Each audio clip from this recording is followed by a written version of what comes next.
A fulana do primeiro andar vai agora começar.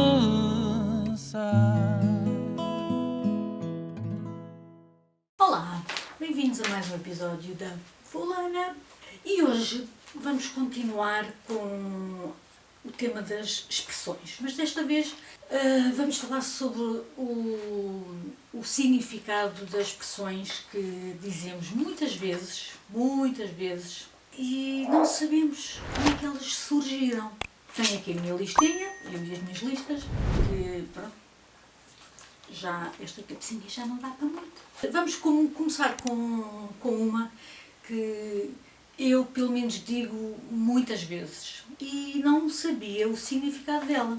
E quando soube o significado dela fiquei, pois realmente há uma razão nisto. A expressão res ves campo de ourique. Eu adoro esta expressão. Epá, eu ia tendo um acidente, só não tive porque fui res ves campo de ourique. E afinal, a expressão res ves campo de ourique tem a ver com o terremoto de Lisboa, em 1755, que destruiu a cidade de Lisboa, mas deixou Campo de Ourique intacto. Por isso, o terremoto destruiu Lisboa, mas chegou a Campo de Ourique, acabou-se.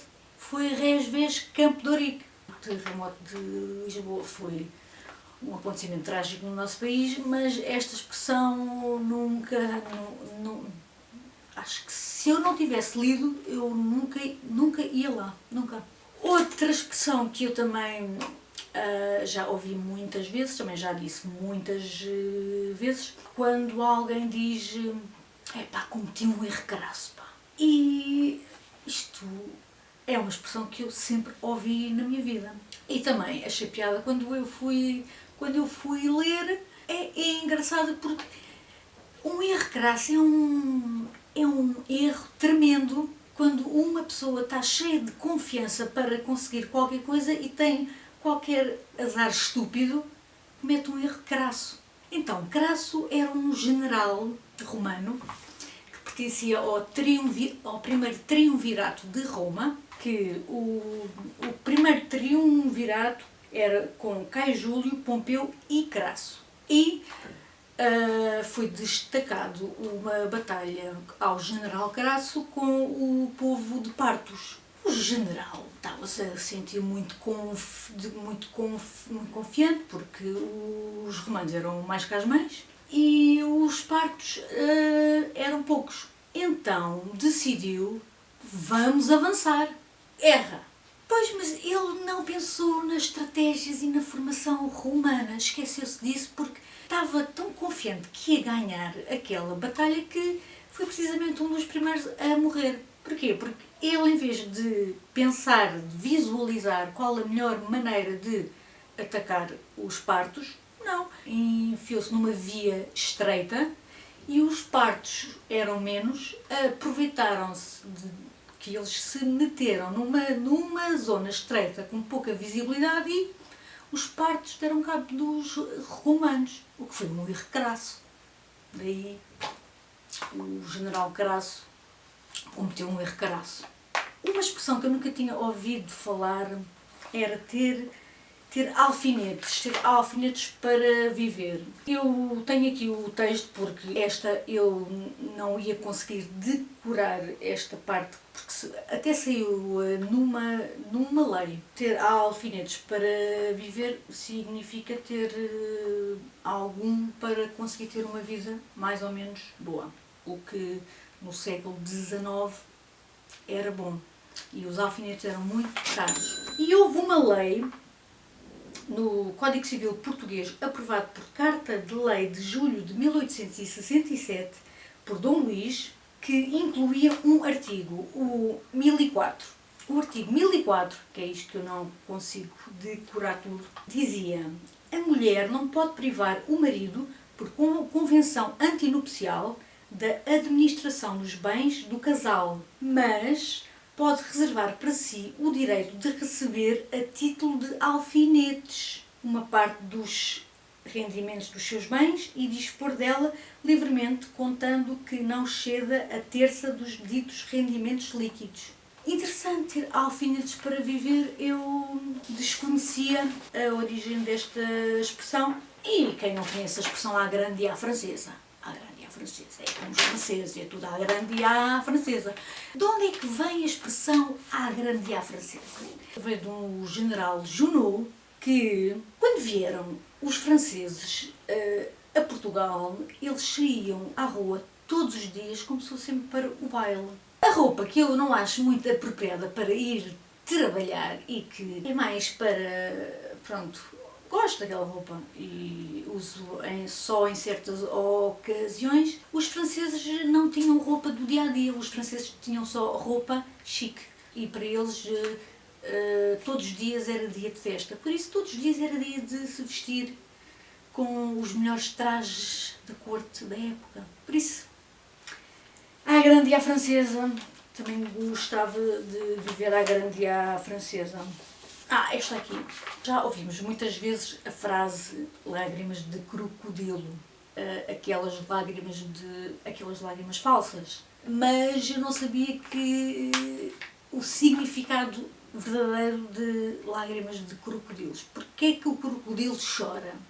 Em primeiro lugar, o crocodilo chora porque quando ele está a comer uma presa, ele aperta com muita força no céu da boca, que comprime as glândulas lacrimais que saem lágrimas enquanto ele devora a presa dentro da boca dele.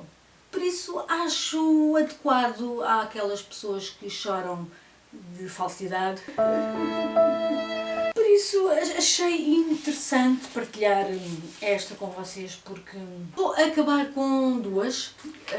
Quantas vezes nós já não dissemos, pá, que maçada! Digam lá todos comigo, oh pá, que maçada! Também desconhecia a origem desta expressão.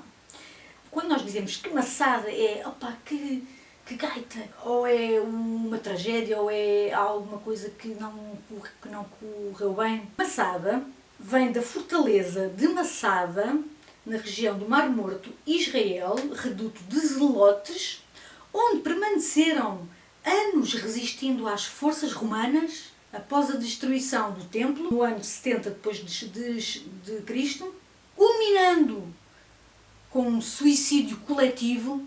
Para não se renderem, preferiram matar-se a serem mortos que Massada. E uma que nós sempre dissemos, e por acaso a semana passada também ouvi alguém, olha, hoje vou queimar as pestanas, e eu fiquei, queimar as pestanas? Quando eu fui ver, porque quando eu ouço alguma coisa que dá-me assim uma curiosidade de ir ver de onde é que vem a expressão, ou como é que essa expressão nasceu e de onde é que veio, e porquê e como, pronto. Eu sou curiosa. Queimar as pestanas, antes da eletricidade, as pessoas, mais principalmente os monges, que eram os que liam e escreviam mais, tinham que escrever e tinham que ler com uma lamparina ou com uma vela. Quando a vela ficava muito pequenina, muito pequena, eles punham-se quase em cima da vela e muitos ficaram sem sobrancelhas e sem pestanas. Por isso queimar as pestanas é um facto, mas é um facto que pode acontecer quando nos falta a luz e temos que usar velas, mas não aproximem muitas velas da cara, porque pode acontecer e queimarem literalmente as pestanas ou o cabelo, mas significa que vai-se estudar, ou estudou-se muito. Epá, eu queimei tanto as minhas pestanas. Eu gosto muito deste tipo de partilhas porque leva-me a ir pesquisar o que é que significa determinadas expressões que eu ouço no dia-a-dia, depois fica aqui uma coisinha. De onde é que veio aquilo? Porquê é que surgiu aquilo? Por isso é que eu acho que eu ainda não saí da idade dos porquês. A idade dos porquês acontece mais nas crianças, mas eu sou uma pessoa muito curiosa e pergunto-me o pergunto-me o porquê de muita coisa. Gosto de saber mesmo como é que estas expressões nasceram. Acho engraçado e o saber não ocupa lugar e sabem que é um prazer enorme partilhar com vocês o que eu vou pesquisar. Já sei o porquê de muita coisa. Espero que tenham gostado deste episódio, mais um episódio elucidativo, e até para a semana. Tchau.